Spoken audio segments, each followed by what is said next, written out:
नमस्कार, मैं रितिका श्रीवास्तव एक बार फिर आपके सामने हाजिर हूँ एक ऐसा केस लेकर जो अभी तक अदालत में विचाराधीन है, जो सिर्फ एक अनसुलझी पहेली बनकर रह गया। आरुषि हेमराज मर्डर मिस्ट्री दुनिया की सबसे उलझी हुई मर्डर मिस्ट्री में से एक है। इस हत्याकांड के बारे में आपने कभी न कभी तो जरूर सुना होगा। यह दुनिया की सबसे उलझी और सबसे रहस्यमय मर्डर मिस्ट्री है। जब आरुषि और हेमराज की हत्या की खबर आई थी, तब सबसे बड़ा सवाल ये था कि आरुषि और हेमराज की हत्या किसने और क्यों की है। कमाल की बात तो यह है कि सालों बीत गए हैं, दर्जनों पुलिस और सीबीआई की 2 टीमें भी जांच करके चली गईं, सालों तक मामला अदालत में भी चला, मगर आज भी सवाल वहीं का वहीं है कि आरुषि और हेमराज की हत्या किसने और क्यों की। इस केस की जितनी गहराई से जांच की गई, उतनी ही नई कहानी निकलकर सामने आती गई और केस और उलझता गया। सालों बाद भले ही सवाल वही हो, मगर इन सवालों के जवाब तलाशने के दौरान कई ऐसे पहलुओं से आमना सामना होता है जो कहीं न कहीं इस सवाल के आधे अधूरे ही सही मगर जवाब देता है। आइए जानते हैं कि आखिर क्या है आरुषि हेमराज हत्याकांड की पूरी कहानी। हर छोटी से छोटी जानकारी इस वीडियो में हम यहाँ आपको ज़रूर दिखाएंगे। आरुषि से जुड़ी हुई कई महत्वपूर्ण बातें बताने के साथ साथ आरुषि और हेमराज की हत्या के उन संभावित कर्म के बारे में भी बताएंगे जो या तो घट गई हैं, फिर अलग अलग जांच से निकल कर सामने आया है। तो वीडियो को आखिरी तक ज़रूर देखिएगा और आखिरी तक बने रहिएगा। हम कहानी शुरू करें उससे पहले अगर आपने अब तक चैनल को सब्सक्राइब नहीं किया है तो जल्दी से जल्दी चैनल को सब्सक्राइब कर लें। हमारी लेटेस्ट वीडियो की जानकारी के लिए बेल आइकन दबाकर नोटिफिकेशन जरूर ऑन कर लें। आरुषि हेमराज हत्याकांड नोएडा के सेक्टर 25 में स्थित जलवायु अपार्टमेंट के संख्या 132 में घटित हुई थी।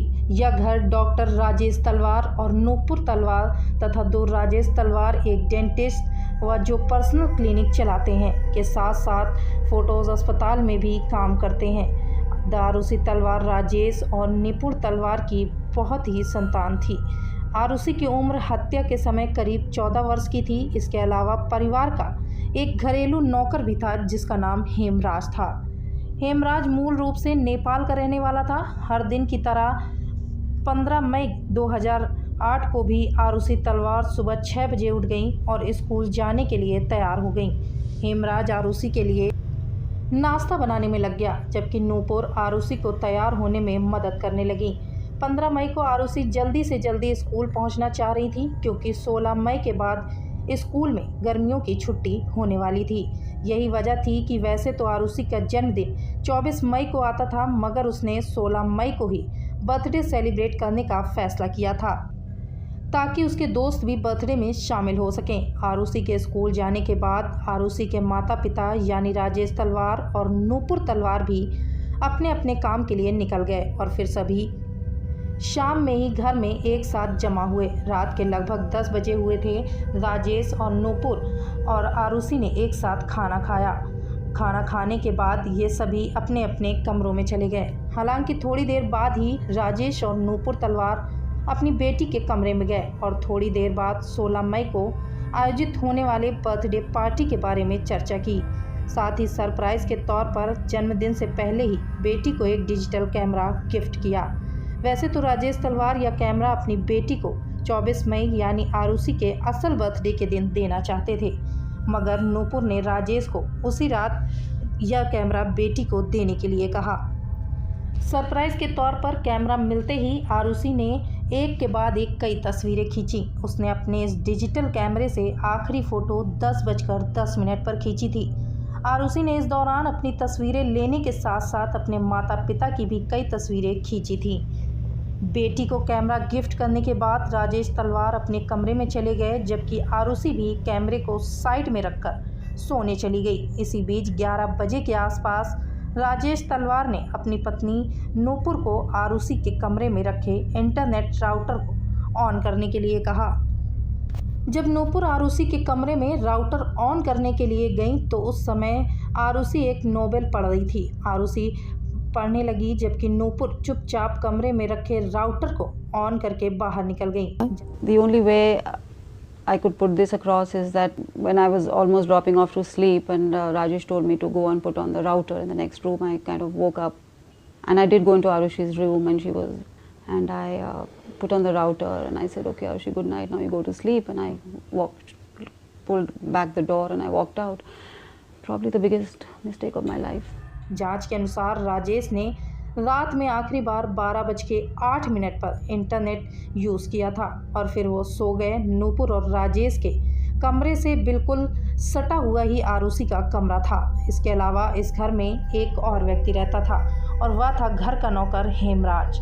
हेमराज का कमरा घर के अगले हिस्से में था। हेमराज का कमरा ऐसा था जिसमें घर के बाहर से भी जाया जा सकता था तथा उसके कमरे का एक दरवाज़ा घर के अंदर भी खुलता था, यानी दरवाजे को खोले बिना भी घर में अंदर आया जा सकता था। जब 15 से 16 मई की रात सभी सो गए तो इसी रात के अंधेरे में इस घर में कुछ ऐसा घटा जिसने पूरे देश को हिला कर रख दिया और आज तक की सबसे अनसुलझी और रहस्यमयी रात बनकर रह गई। अब तारीख बदल चुकी थी और 16 मई 2008 रोज की तरह घर की मेड भारती मंडल सुबह 6 बजे ही राजेश तलवार के घर काम करने के लिए आ चुकी थी। उसने हेमराज को घर का बेल बजाया। राजेश तलवार के यहाँ नौकरी ज्वाइन किए हुए भारती को बस 6 दिन ही हुए थे। अब तक जब भी वो काम के लिए आती थी तो पहली बेल बजाते ही हेमराज दरवाज़ा खोलने आ जाता था, मगर आज भारती ने बेल बजाया तो कोई भी बाहर नहीं निकल कर आया। इसके बाद फिर से भारती ने दोबारा बेल बजाई, तब भी कोई नहीं निकला। हालांकि जब भारती ने तीसरी बेल बजाई तो नूपुर तलवार ने घर के अंदर की ओर से खुलने वाला दरवाज़ा खोला और भारती से पूछा कि हेमराज कहाँ है। इस पर भारती ने जवाब दिया कि मुझे नहीं पता। तब नूपुर ने कहा कि हो सकता है हेमराज दूध लेने गया हो और उसी ने बाहर से दरवाज़ा बंद कर दिया है।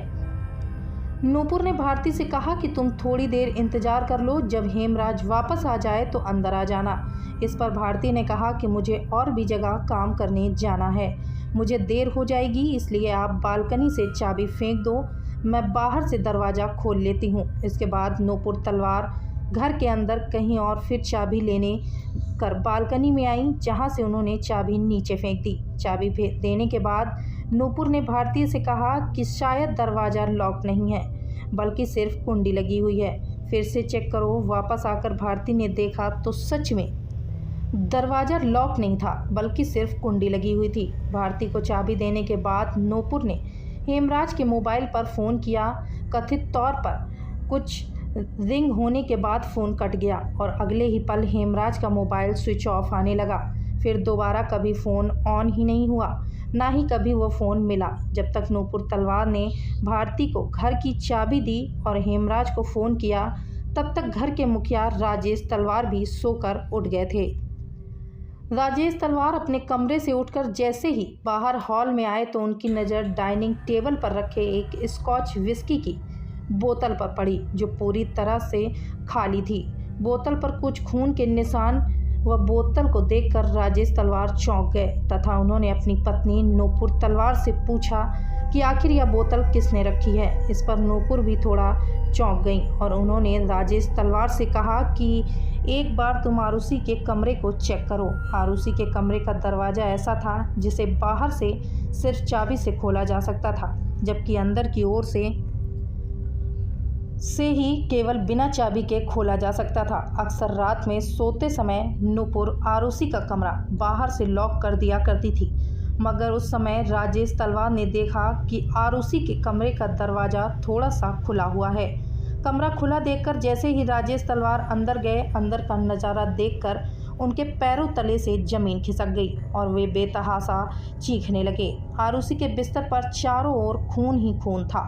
उसका पूरा शरीर खून से लथपथ था, जबकि गार्डन पर गहरे जख्म के निशान व आरुषि में मरी हुई थी वहीं पर पड़ी हुई थी।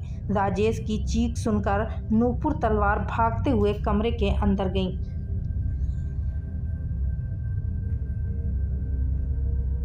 वहां का नज़ारा देखकर नूपुर गहरे सदमे में चली गई और उसे समझ नहीं आया कि वह कैसे रिएक्ट करे और उसने बिल्कुल चुप्पी साध ली। अब तक नौकरानी भारती भी भारी दरवाज़ा खोलकर अंदर आ चुकी थी और घर के अंदर दाखिल हो चुकी थी। जैसे ही भारतीय घर के अंदर आई, उसे नूपुर तथा राजेश के रोने की आवाज़ आई। उन दोनों को रोता देखकर भारती भी उसी कमरे की तरफ गई। भारती के दाखिल होते ही नूपुर तलवार उसे लिपट कर रोने लगी और फिर नूपुर ने ही आरुषि के पायदान पर रखे एक कंबल को हटाकर भारती को आरुषि का कटा हुआ गला दिखाते हुए कहा कि ये देखो क्या हो गया, हेमराज ने क्या कर दिया। फिर राजेश और नूपुर ने भारती को बताया कि हेमराज ने आरुषि की हत्या कर दी है और कहीं भाग गया है। भारतीय ने उन दोनों को शांत करने की कोशिश की, साथ ही उसने पूछा कि क्या किसी को बुला कर ले आए। इस पर नूपुर ने पड़ोसियों को बुलाने की इजाज़त दे दी। इसके बाद भारतीय भागते हुए घर के बाहर आई तथा उसने इसी जलवायु विहार अपार्टमेंट के रहने वाले अन्य लोगों को आरुषि की हत्या के बारे में बताया।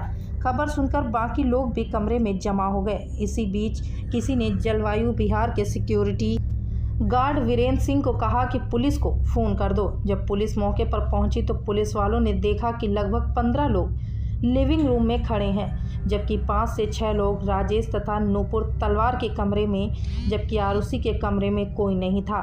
जैसे ही पुलिस वाले वहां पर पहुंचे, राजेश तलवार ने पुलिस वालों से कहा कि घर का नौकर हेमराज ने ही आरुषि की हत्या की है और वो भाग गया है। आप जितनी जल्दी हो सके हेमराज को पकड़ लीजिए। जो कि हेमराज सच में गायब था, इसलिए पुलिस वालों को भी लगता है कि पहले हेमराज ने शराब पी और फिर शराब के नशे में आकर वो आरुषि के कमरे में चला गया, जहां उसने आरुषि के साथ जोर जबरदस्ती करने की कोशिश की। जब आरुषि ने इसका विरोध किया तो हेमराज ने एक कड़ी के सहारे आरुषि की हत्या कर दी और फिर वहां से भाग गया। इस थ्योरी के आधार पर हेमराज को आरुषि का मर्डर मानते हुए पुलिस ने हेमराज पर 20,000 का इनाम भी रख दिया तथा पुलिस की एक टीम आनन फानन में हेमराज को पकड़ने के लिए नेपाल में उसके गांव के लिए निकल गई। इधर पुलिस की दूसरी टीम ने लाश को कब्जे में ले लिया और आरुषि के शव को लगभग 8:30 बजे पोस्टमार्टम के लिए ले जाया गया। पोस्टमार्टम होने के बाद लगभग 1 बजे फिर से आरुषि का शव उसके घर वापस लाया गया और लगभग 4 बजे के आसपास आरुषि का अंतिम संस्कार करने के लिए शव को पास के ही शमशान घाट में ले जाया गया। आरुषि के अंतिम संस्कार के बाद पुलिस ने आरोप लगाया कि राजेश तलवार आरुषि का अंतिम संस्कार जल्द से जल्द करना चाहते हैं, जबकि राजेश तलवार की दलील थी कि बड़े बुजुर्गों की राय थी कि जल्द से जल्द अंतिम संस्कार कर दिया जाए। लाश मिलने से लेकर अंतिम संस्कार की प्रक्रिया तक इस घर में इतने ज़्यादा लोग आए कि क्राइम सीन पूरी का पूरा तहस नहस हो गया। वहीं पुलिस की भी लापरवाही रही कि पुलिस ने क्राइम सीन को सुरक्षित करने के लिए भी बहुत ज़्यादा मेहनत नहीं की। इसका नतीजा रहा कि बहुत सारे अहम सबूत नष्ट हो गए। विशेषज्ञों का तो दावा यहाँ तक है कि 90% सबूत तो इस लापरवाही की वजह से नष्ट हो गए। बेडशीट इत्यादि को जांच के लिए फॉरेंसिक लैब भेज दिया, जिसके अलावा दीवारों तथा विस्की बोतल से भी खून के नमूने इकट्ठे किए गए। वहीं बड़े पैमाने पर घर के अंदर से फिंगरप्रिंट्स भी उठाए गए। घर के अंदर जांच के दौरान पुलिस वालों की नज़र ऊपर जाती हुई सीधी सीढ़ी पर पड़ी, जिस पर कई जगह खून के निशान थे। फ्लोर पर भी कई जगह खून के चित्ते पड़े हुए थे। इस खून के धब्बों का पीछा करते हुए पुलिस वाले जब ऊपर की तरफ बढ़ते गए तो उन्होंने देखा कि छत पर जाने वाला दरवाज़ा बंद है। इस पर एक पुलिस वाले ने राजेश तलवार से छत पर लगे दरवाजे की चाबी मांगी। इस पर बतौर पुलिस राजेश तलवार तुरंत के घर के अंदर चले गए और काफ़ी देर तक अपने कमरे से बाहर ही नहीं निकले। जब पुलिस वालों ने दोबारा छत की चाबी मांगी तो राजेश तलवार पुलिस वालों पर ही भड़क गए और कहने लगे कि आप यहाँ छत पर जाने में अपना समय बर्बाद कर रहे हैं, उधर कातिल कहीं तब तक भाग न जाए।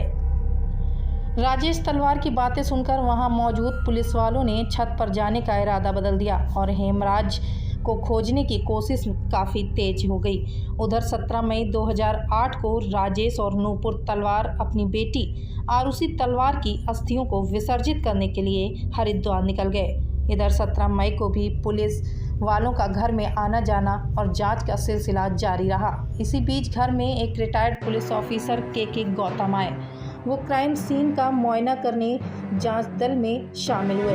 एक पुलिस वाले की रिक्वेस्ट पर आए गौतम ने भी छत की तरफ जाने वाली सीढ़ी पर खून के धब्बे देखे तो उन्होंने भी छत की चाबी खोजी। चाबी नहीं मिली तो अंत में लोगों ने ताला तोड़ने का फैसला किया। इसी के बाद सुबह के लगभग 10:30 बजे छत पर जाने वाले दरवाजे का लॉक तोड़ा गया। जांच अधिकारी छत पर गए। यहाँ उन्होंने जो कुछ भी देखा वह देखकर हिल गए। यहाँ पर एक लाश पड़ी हुई थी। इस लाश के गले पर भी ठीक वैसे ही काटने का निशान था जैसा निशान आरोसी के गले पर था।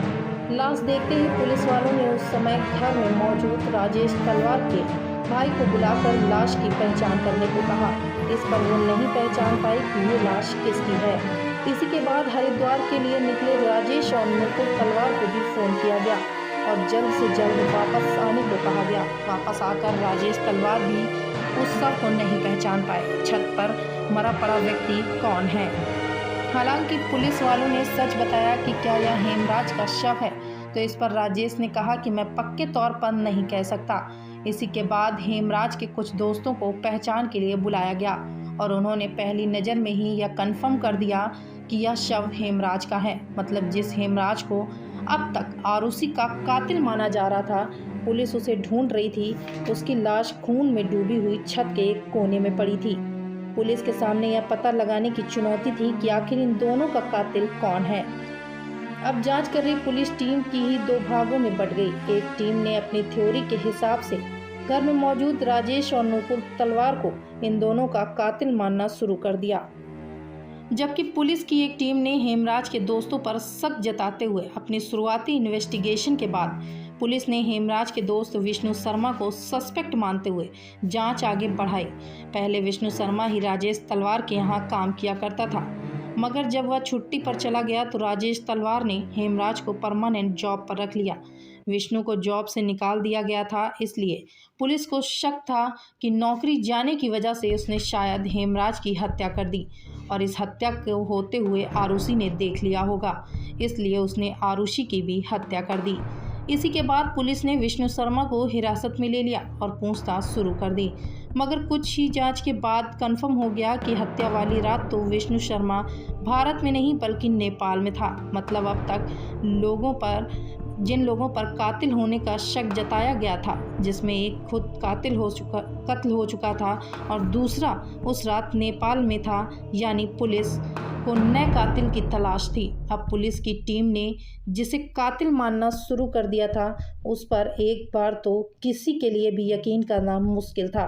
पुलिस की जांच अलग अलग चल रही थी तो दूसरी तरफ इस केस को ज़बरदस्त मीडिया कवरेज मिल रही थी और दिन रात प्रिंट मीडिया से लेकर इलेक्ट्रॉनिक मीडिया तक आरुषि की ही खबरें चल रही थीं। उन खबरों में कुछ चैनल पर आरुषि के माता पिता पर भी शक जताया जाने लगा था।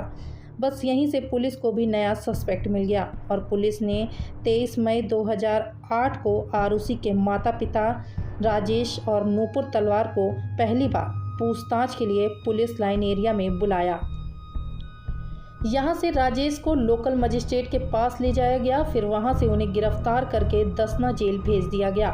इसी के बाद पुलिस ने आरुषि हेमराज हत्याकांड के सिलसिले में पहली बार डिटेल प्रेस कॉन्फ्रेंस की और इसमें एक ऐसा खुलासा किया और दावा किया कि जिसे सुनकर हर लोग हैरान रह गए। Inspector general of police Gurudarshan Singh ने 23 मई को दावा किया कि पूछताछ में खुलासा हुआ है कि राजेश तलवार का extra marital affair Anita Durrani के साथ चल रहा था। इस बात की जानकारी आरुषि के हो गई थी। इसकी जानकारी एक दोस्त अनमोल ने आरुषि को दी थी। इस पर आरुषि ने अपने पिता से नाराज़ हो गई थी और उसने इस पर ऑब्जेक्शन किया था। पुलिस के मुताबिक पिता के एक्स्ट्रा मैरिटल अफेयर से आरुषि काफ़ी बुरा असर हुआ था और उसने खुद को घर में कैद कर लिया था। यहाँ तक कि कथित तौर पर हेमराज के साथ यौन रिलेशनशिप में भी आ गई थी। इसी के बाद 15 मई 2008 की रात जब राजेश तलवार सोने चले गए तब आरुषि के कमरे में हेमराज गया। जब दोनों संबंध बना रहे थे तभी राजेश तलवार किसी काम से कमरे से निकलकर बाहर आए तो उन्होंने आरुषि का कमरा थोड़ा खुला हुआ दिखा। इस पर वो अंदर चले गए, जहां उन्होंने दोनों को आपत्तिजनक स्थिति में देखा। यह देखकर राजेश तलवार को गुस्सा आ गया और उन्होंने हेमराज को मारना शुरू कर दिया और मारते हुए उसे छत पर ले गए, जहां फिर उसके सर पर किसी भारी चीज से वार किया गया और फिर अपने सर्जिकल ब्लेड से उसका गला काट दिया और छत के दरवाजे को बंद कर दिया गया। फिर राजेश तलवार नीचे आए। उन्होंने काफ़ी अधिक मात्रा में शराब पी और फिर अपने कमरे में जाकर अपनी ही बेटी की हत्या कर दी। लेकिन ये शब्द हमारे नहीं है, बल्कि यह दावा पहली बार पुलिस की ओर से किया गया था। डॉक्टर के एक्स्ट्रा मैरिटल अफेयर की जानकारी लड़की को भी थी, नौकर को भी थी। इसलिए आगे बात तो सुनेंगे, आगे मेरी बात नहीं सुनेंगे तो फिर कैसे पता चलेगा। इस बात की चर्चा हेमराज और आरुषि आपस में करते थे। इस चर्चा के दौरान उनकी घनिष्ठता हो गई और वो एक दूसरे के नजदीक आ गए। इसको डॉक्टर राजेश बिल। इस बयान के बाद पुलिस पर आरुषि के चरित्र हनन का आरोप लगने लगा और पुलिस की बहुत ज़्यादा खिंचाई होने लगी। इसी के बाद पुलिस वालों ने अपना बयान बदलते हुए यह दावा किया कि आरुषि को अपने पिता राजेश तलवार के एक्स्ट्रा मैरिटल अफेयर के बारे में पता चल गया था तथा वह अपने पिता को ब्लैकमेल करने लगी थी, जिससे राजेश तलवार को गुस्सा आ गया और उन्होंने गुस्से में आकर अपनी बेटी की हत्या कर दी। राजेश को ऐसा करते हुए हेमराज ने देख लिया था। बस उसी गवाह को मिटाने के लिए राजेश ने हेमराज की भी हत्या कर दी। पुलिस उस समय उन्होंने कुछ ऑब्जेक्शनेबल हालत का मतलब ये नहीं कि वो कंप्रोमाइजिंग पोजीशन में ही थे, लेकिन उन्होंने ऐसी। पुलिस ने आरोप लगाया कि दोनों की हत्या के बाद सबूत मिटाने में राजेश तलवार की पत्नी नूपुर तलवार ने भी अपने पति का साथ दिया। इसी के बाद जांच आगे बढ़ती रही। मामले की गर्माहट को देखते हुए केस 1 जून 2008 को सीबीआई को सौंप दिया गया। सीबीआई ने जैसे ही केस अपने हाथ में लिया, जांच का रुख बदल दिया। शुरुआती जांच में ही सीबीआई टीम ने कुछ ऐसे लोगों से मिले, उनका शक अब राजेश पर था। निपुण तलवार ने से हटकर राजेश तलवार की क्लिनिक पर काम करने वाले कृष्ण थर्ड राय पर चला गया। दरअसल जांच पड़ताल के दौरान सीबीआई टीम को पता चलता है कि आरुषि की हत्या से ठीक 2 दिन पहले क्लिनिक पर काम करते समय कृष्ण ने कुछ गलती कर दी थी। इस पर राजेश तलवार ने कृष्ण को बुरी तरीके से डांट लगाई थी। इसी के बाद एक दिन कृष्ण ने हेमराज से कहा था कि मैं राजेश को बहुत जल्द सबक सिखाऊंगा। यह बात राजेश तलवार के ड्राइवर उमेश शर्मा ने सुनी थी। इसी की गवाही के बाद पुलिस ने शक के आधार पर 7 जून 2008 को कृष्ण को हिरासत में लेते हुए पूछताछ शुरू कर दी। जैसे ही सीबीआई की टीम कृष्ण के कमरे की तलाशी लेने लगी तो वहां उन्हें एक तकिए का कवर मिला, जिस पर खून के कुछ निशान दिखाई दे रहे थे। इसके अलावा हत्या को अंजाम दिया गया होगा। इसके अलावा कमरे में एक ट्राउज़र भी बरामद हुआ, जिस पर खून के कुछ निशान। यह इस बात की ओर इशारा कर रही थी कि शायद अब असली कातिल पकड़ा गया। इसी के बाद पुलिस ने कृष्ण से कहा कि पहले पॉलीग्राफ टेस्ट करवाया, फिर 9 जून 2008 को एम्स दिल्ली में इसका साइकोलॉजिकल असेसमेंट भी किया गया। फिर 12 जून को कृष्ण का नार्को टेस्ट भी कराया गया। नार्को टेस्ट तथा पॉलीग्राफ टेस्ट के आधार पर 13 जून 2008 को सीबीआई की टीम ने कृष्ण को गिरफ्तार कर लिया। नार्को टेस्ट के दौरान कृष्ण ने अपने दोस्त राजकुमार का नाम भी लिया था। राजकुमार राजेश तलवार के दोस्त के यहाँ घरेलू नौकर के तौर पर काम करता था। राजकुमार का नाम आते ही 23 जून को पुलिस ने राजकुमार को भी हिरासत में ले लिया और फिर उसका भी polygraph test, psychological assessment, brain mapping तथा नार्को टेस्ट किया गया और इन सभी के आधार पर राजकुमार को 27 जून को सीबीआई ने गिरफ्तार कर लिया। यह आरुषि हेमराज कत्ल में दूसरी गिरफ्तारी थी। सीबीआई ने तीसरी गिरफ्तारी 30 जून 2008 को विजय मंडल उर्फ शंभू के रूप में की। विजय मंडल आरुषि तलवार के पड़ोसी पुनीत टंडन के यहाँ काम करता था। अब तक पुलिस 3 लोगों को गिरफ्तार कर चुकी थी।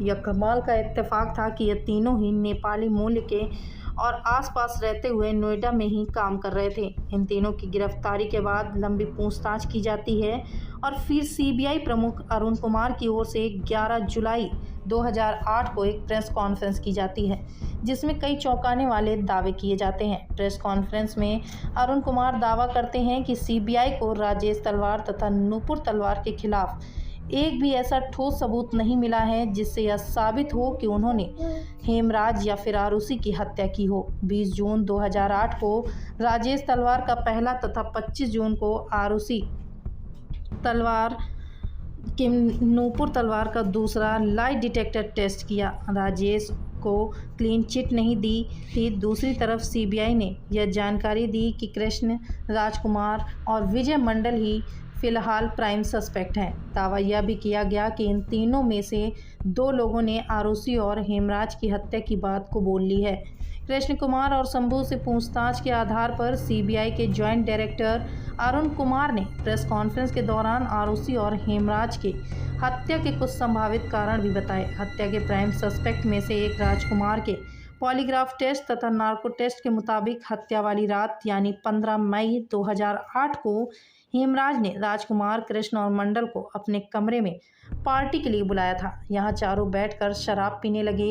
यहीं एक बार फिर से कृष्ण ने पिछले दिनों राजेश तलवार द्वारा की गई अपनी बेइज्जती के बारे में बात की और कहा कि मैं इसका बदला राजेश तलवार से जरूर लूँगा। राजकुमार के बयान के मुताबिक जब कृष्ण राजेश तलवार के खिलाफ ये बातें कह रहा था तो यह सभी बातें उन्होंने सुन ली। आरुषि ने लोगों से कहा कि मैं इस बारे में अपने पिता से तुम्हारी शिकायत करूंगी। इस पर कृष्ण को गुस्सा आ गया और उसने अपने पास में रखी कड़ी निकाली और आरुषि के कमरे में जाकर उसकी हत्या कर दी। आरुषि की हत्या करने के बाद कृष्ण भागने लगा, जिस पर हेमराज ने उसे पकड़ने की कोशिश की। इस पर कृष्ण का साथ देने के लिए राजकुमार भी उसके साथ कमरे में चला गया और दोनों उसे खींचते हुए हेमराज को छत पर ले गए और फिर वहां हेमराज की हत्या कर दी और छत से लगे दरवाजे को बंद करके छत से ही भाग गए। हत्या के दूसरे प्राइम सस्पेक्ट कृष्ण के बयान के मुताबिक शराब पीने के बाद कृष्ण और राजकुमार एक साथ आरुषि के कमरे में दाखिल हुए। यहाँ राजकुमार ने आरुषि के साथ गलत हरकत करने की कोशिश की। आरुषि ने अपने बचाव में हाथ पैर चलाने शुरू कर दिए। इस पर कृष्ण ने अपनी कड़ी निकाली और आरुषि की हत्या कर दी। इन दोनों को यह सब कुछ करते हुए हेमराज ने देख लिया था, इसीलिए कृष्ण और राजकुमार ने हेमराज को खींचकर छत पर ले गए और फिर उसकी हत्या कर दी। कृष्ण का पहला बयान था। जब दोबारा उसका नार्को टेस्ट किया गया तो कृष्ण के दूसरे बयान के मुताबिक पीने के बाद राजकुमार और विजय मंडल आरुषि के कमरे में चले गए, जहां इन दोनों ने आरुषि के साथ ज़बरदस्ती करने की कोशिश की। जब आरुषि ने इसका विरोध किया तो शंभू मंडल ने सीधे आरुषि के सर पर जोरदार वार किया। इसके बाद राजकुमार ने कुकड़ी से आरुषि की हत्या कर दी।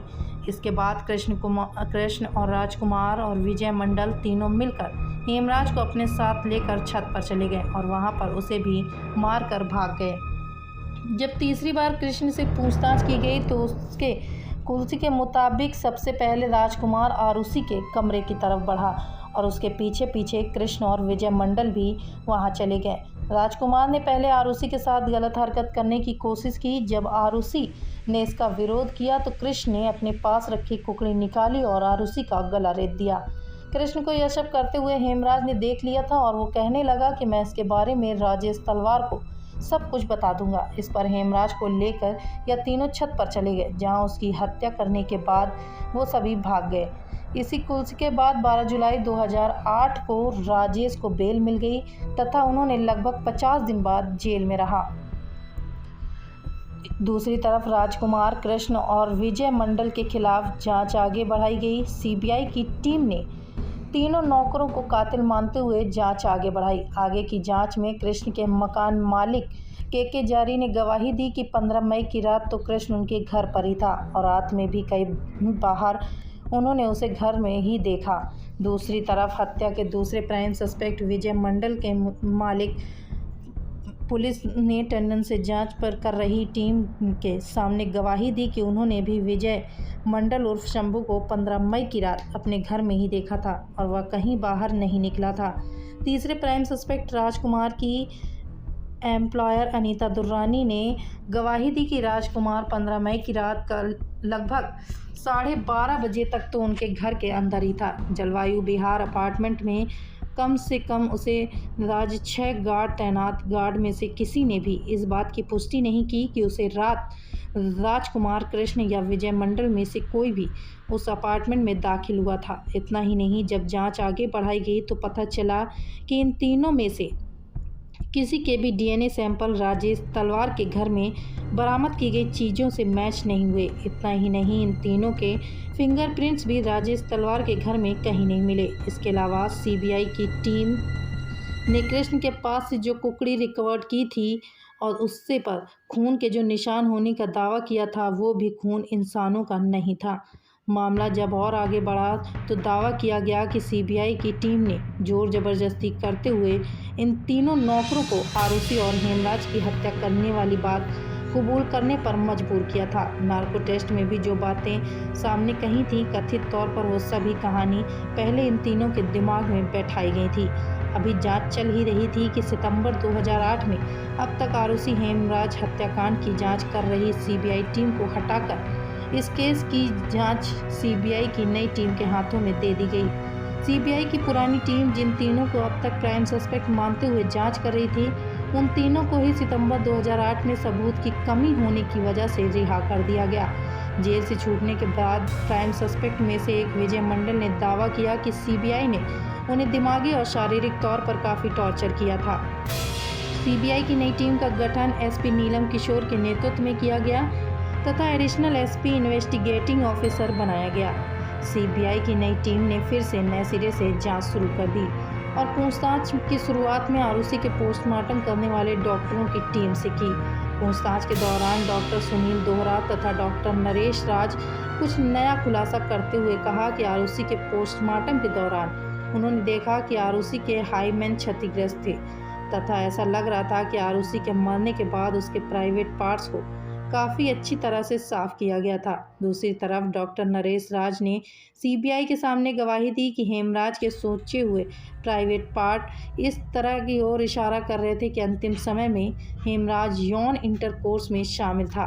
फिर अक्टूबर 2009 में क्राइम सीन को लेकर फिर से रिक्रिएट किया गया और सीबीआई की नई टीम ने दावा किया कि आरुषि के कमरे की जो हालत लोगों ने हत्या के बाद देखी थी, दरअसल वह बनाई गई थी, यानी हत्या करने के बाद चीज़ों को अपने हिसाब से सही किया गया था और फिर लोगों को आरुषि की हत्या की खबर दी गई। जांच में यह खुलासा हुआ कि जिस समय आरुषि का पोस्टमार्टम हो रहा था, उस समय आरुषि के पिता राजेश तलवार ने अपने एक रिश्तेदार को फ़ोन किया जिसकी पहचान एक रिटायर्ड आला पुलिस ऑफिसर से थी। उन्होंने इस रात को फ़ोन किया और फिर उसका फ़ोन पोस्टमार्टम कर रहे डॉक्टर के पास आया। कथित तौर पर यह दावा किया गया कि ये फ़ोन कॉल राजेश तलवार ने डॉक्टर के पास पोस्टमार्टम रिपोर्ट में कहीं भी आरुषि के रेप होने के बाद या फिर प्राइवेट पार्ट में सीमेन मिलने की बात का जिक्र पोस्टमार्टम में न करने के लिए करवाया था। सीबीआई की नई टीम ने आरुषि तलवार के सर पर लगे चोट को एनालिसिस करते हुए यह अंदाज़ा लगाया कि ये चोट होना गोल्फ क्लब की गई थी, क्योंकि इंजरी एक ट्रायंगल शॉप में था। जांच के दौरान पुलिस ने राजेश तलवार के घर से गोल्फ क्लब का पूरा सेट भी बरामद किया, जिसमें से सीबीआई की ओर से दावा किया गया कि गोल्फ क्लब नंबर 5 में आरुषि तथा हेमराज के सर पर वार किया गया, जिससे उसकी मौत हुई। हालांकि उसे गोल्ड क्लब पर किसी तरह के ब्लड के सैंपल नहीं मिले, ना ही वहां से कोई डीएनए या फिर बायोलॉजिकल फ्लूइड बरामद किया जा सका।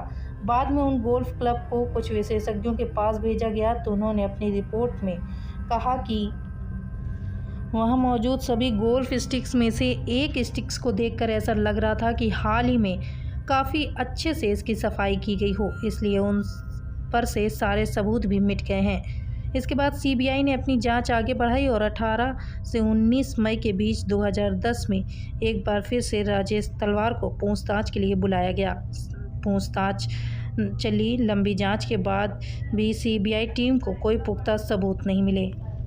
इसी के आधार पर 29 दिसंबर 2010 को सीबीआई की नई टीम ने कोर्ट के इस केस को बंद करने के लिए क्लोजर रिपोर्ट फाइल कर दी। हालांकि इस रिपोर्ट में राजेश तलवार पर आरुषि और हेमराज की हत्या कथित सीबीआई ने जाते तब की नौकर की रिपोर्ट में बेगुनाह बताया गया।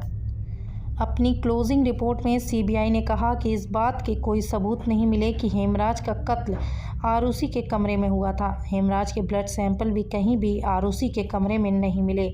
इसके अलावा राजेश या नूपुर के कपड़ों में भी हेमराज के सैंपल नहीं मिले। सीबीआई की टीम को हत्या में इस्तेमाल किए गए हथियार भी कहीं नहीं मिले। हालांकि रिपोर्ट में सीबीआई ने दावा किया कि जैसा कट आरुषि और हेमराज के गले पर था, उसे देखते हुए लग रहा था कि यह किसी प्रोफेशनल ने सर्जिकल ब्लेड से किया है। चूँकि जो राजेश तलवार और नूपुर तलवार डॉक्टर हैं, एसएमएस संभावना जताई गई कि उन्होंने ही सर्जिकल ब्लेड से इन दोनों का गला काटा है। राजेश और नूपुर की बेगुनाही की सबसे बड़ी वजह ये भी रही कि किचन में जो शराब की बोतल रखी थी, उस पर जो फिंगरप्रिंट मिले और जो खून के निशान मिले उस बोतल पर, वो ना ही पहले के प्राइम सस्पेक्ट से मैच हुए और ना ही राजेश और नूपुर के सैंपल से मैच हुए। इसके अलावा पूरे केस में हत्या के क्लियर कट मोटिव का भी पता नहीं चल पाया। इन सभी के आधार पर सीबीआई ने कोर्ट में इस केस को बंद करने की अपील की। केस बंद करने की बात तो ठीक थी, मगर इस क्लोजिंग रिपोर्ट में राजेश तलवार पर जो उंगली उठाई गई थी, उससे राजेश तलवार खुश नहीं थे और वो खुद पर की गई सीबीआई की टिप्पणी के खिलाफ कोर्ट पहुंच गए। राजेश तलवार को यह कदम कुछ हद तक उनके लिए आत्मघाती साबित हुआ, क्योंकि वो कोर्ट में बेगुनाह साबित होने गए थे, मगर वहाँ वह उल्टा फंस गए और एक बार फिर से केस की जांच शुरू हुई। कोर्ट ने क्लोजर रिपोर्ट को चार्जशीट में बदलकर राजेश और नूपुर तलवार पर ही मामला दर्ज करते हुए फिर से जांच करने का आदेश दिया। कोर्ट का मानना था कि राजेश और नूपुर तलवार पर मामला दर्ज करने के लिए पर्याप्त सबूत हैं। अब इस नई जांच के बाद सीबीआई के एडिशनल पीसीएल ने आरुषि हेमराज हत्या की नई थ्योरी पेश की। सीबीआई के मुताबिक 15 से 16 मई की रात राजेश तलवार जब अपने कमरे में सो रहे थे तो उन्होंने कुछ आवाज़ सुनाई दी। आवाज़ सुनकर वो अपने कमरे से बाहर आए और हेमराज के कमरे की तरफ गए। वहाँ उन्होंने देखा कि कमरे में कोई नहीं है। फिर उन्होंने ध्यान दिया तो उन्हें एहसास हुआ कि आवाज़ तो आरुषि के कमरे से आ रही है। इसी के बाद उन्होंने हेमराज के कमरे में रखे एक गोल्फ स्टिक को अपने हाथ में लिया और दौड़ते हुए आरुषि के कमरे में पहुंचे। यहाँ उन्होंने देखा कि आरुषि और हेमराज एक साथ बिस्तर पर हैं। सीबीआई ने इसे ऑब्जेक्शनेबल पोजीशन के तौर पर डिस्क्राइब किया। हेमराज और आरुषि को इस हालत में देखकर राजेश तलवार बहुत ज़्यादा गुस्से में आ गए और उन्होंने पूरी ताकत से वो गोल्फ स्टिक हेमराज के सर पर दे मारी। पहली बार लगते ही हेमराज लड़खड़ा गया। अगले ही पल जब राजेश तलवार ने दूसरी बार गोल्फ स्टिक चलाई, तब तक हेमराज वहां से नीचे गिर गया और वो स्टिक गलती से आरुषि के सर पर जा लगी, क्योंकि दोनों के ही सर पर काफ़ी तेज वार किया गया था। उन्होंने देखा कि आरुषि और हेमराज मर गए हैं। यहाँ पर नूपुर तलवार के पास कोई ऑप्शन नहीं था, इसलिए उन्होंने अपने पति के साथ मिलकर पहले हेमराज के शव को एक चादर में लपेटा और ले जाकर छत पर रख दिया। यहीं पर हेमराज के गले को सर्जिकल ब्लेड से काट दिया गया और छत के दरवाजे को लॉक कर दिया गया। इसके बाद फिर वो नीचे आए। यहाँ उन्होंने आरुषि के गले में को भी काट दिया और फिर कथित तौर पर आरुषि के प्राइवेट पार्ट्स को अच्छी तरफ से साफ किया, ठीक किए गए और फिर राजेश ने आरुषि के गले में काट दिया ताकि इसे हत्या का रूप दिया जा सके। इसके बाद राजेश और नूपुर ने मिलकर खून के निशान को वहां से मिटाना शुरू कर दिया। साथ ही हत्या में इस्तेमाल किए गए गोल्फ स्टिक को भी छुपाया और सभी संभावित सबूत को वहां से हटा दिया। इसके बाद फिर राजेश तलवार अपने कमरे से बाहर निकल आए और घर में दाखिल होने वाले दरवाजे को बाहर से लॉक कर दिया और वहां से हेमराज के कमरे में होते हुए फिर से घर के अंदर चले गए ताकि सुबह यह बताया जा सके कि किसी ने बाहर से दरवाज़ा लॉक कर दिया है। इसके बाद राजेश तलवार ने घर में रखी स्कॉच विस्की भी पी और उन्होंने सुबह का इंतज़ार करने लगे। फिर हुई घर में मेड आई और यहीं से सब कुछ प्लान के मुताबिक आगे बढ़ता चला गया। सीबीआई ने और पेश किए गए सर्कमटेंशियल सबूत को कोर्ट ने सही मानते हुए 25 नवंबर 2013 को राजेश और नूपुर तलवार को आरुषि तथा हेमराज की हत्या का दोषी करार दिया। इसके अलावा इन दोनों को सबूत से छेड़छाड़ करने की जांच को गलत दिशा में ले जाने तथा गलत केस दर्ज करवाने का दोषी भी पाया गया। दोषी करार दिए जाने के बाद 26 नवंबर 2013 को आरुषि और हेमराज की हत्या के जुर्म में राजेश तलवार और उनकी पत्नी नूपुर तलवार को कोर्ट की ओर से उम्र कैद की सज़ा सुनाई गई। कुछ महीने जेल में गुजारने के बाद जनवरी 2014 में राजेश और नूपुर तलवार ने निचली अदालत में फैसले के खिलाफ इलाहाबाद हाई में अपील कर दी। 12 अक्टूबर 2017 को इलाहाबाद हाईकोर्ट ने निचली अदालत के फैसले को पलटते हुए राजेश और नूपुर तलवार को आरुषि और हेमराज की हत्या के आरोप से मुक्त करते हुए जेल से रिहा कर दिया। इलाहाबाद हाईकोर्ट ने सीबीआई को फटकार लगाते हुए कहा कि सीबीआई सही तरीके से जांच करने में असफल रही तथा केवल अपने द्वारा गढ़ी गई थ्योरी के आधार पर राजेश और नूपुर तलवार को दोषी करार दिया गया। इलाहाबाद हाईकोर्ट के फैसले के बाद राजेश और नूपुर तलवार जेल से बाहर आ गए। वैसे 8 मार्च 2018 को इलाहाबाद हाईकोर्ट के फैसले को सीबीआई ने सुप्रीम कोर्ट में चुनौती दी है। 10 अगस्त 2018 को सुप्रीम कोर्ट ने इस केस की सुनवाई के लिए मंजूरी दे दी और मामला अब सुप्रीम कोर्ट में विचाराधीन है। अब आरुषि तलवार के पिता राजेश तलवार तथा मां नूपुर तलवार इस केस में पीड़ित हैं या फिर गवाह हैं या फिर हत्यारे हैं, बात तो समय ही बताएगा। कुल मिलाकर वर्षों पहले सवालों के साथ ही यह केस शुरू हुआ था। आज भी उसी सवाल के कटघरे में खड़ा है कि आरुषि और हेमराज की हत्या किसने और क्यों की थी। क्योंकि मामला अभी विचाराधीन है, इसलिए हम इस पूरे मामले पर कोई भी अंतिम टिप्पणी नहीं देंगे। इस केस का सच जो भी हो वो बाहर आना चाहिए और आरुषि तथा हेमराज को इंसाफ मिलना ही चाहिए। वीडियो के बारे में अपनी राय कमेंट बॉक्स पर ज़रूर दें। अगर आपको हमारी मेहनत पसंद आई हो तो इस वीडियो को लाइक करते हुए शेयर भी करें ताकि बाकी लोग भी इस खौफनाक कहानी के बारे में जान सकें। अगर आपने अब तक चैनल को सब्सक्राइब नहीं किया है तो जल्द से जल्द चैनल को सब्सक्राइब कर लें। साथ ही किंग की दुनिया से जुड़ी ऐसे ही दिल दहला देने वाली कहानियों के लिए चैनल को सब्सक्राइब करने के बाद बेल आइकन दबाकर नोटिफिकेशन ज़रूर ऑन कर लें। मिलते ही क्राइम की दुनिया से जुड़ी ऐसी ही एक और सच्ची कहानी के साथ मिलेंगे अगले वीडियो में। धन्यवाद।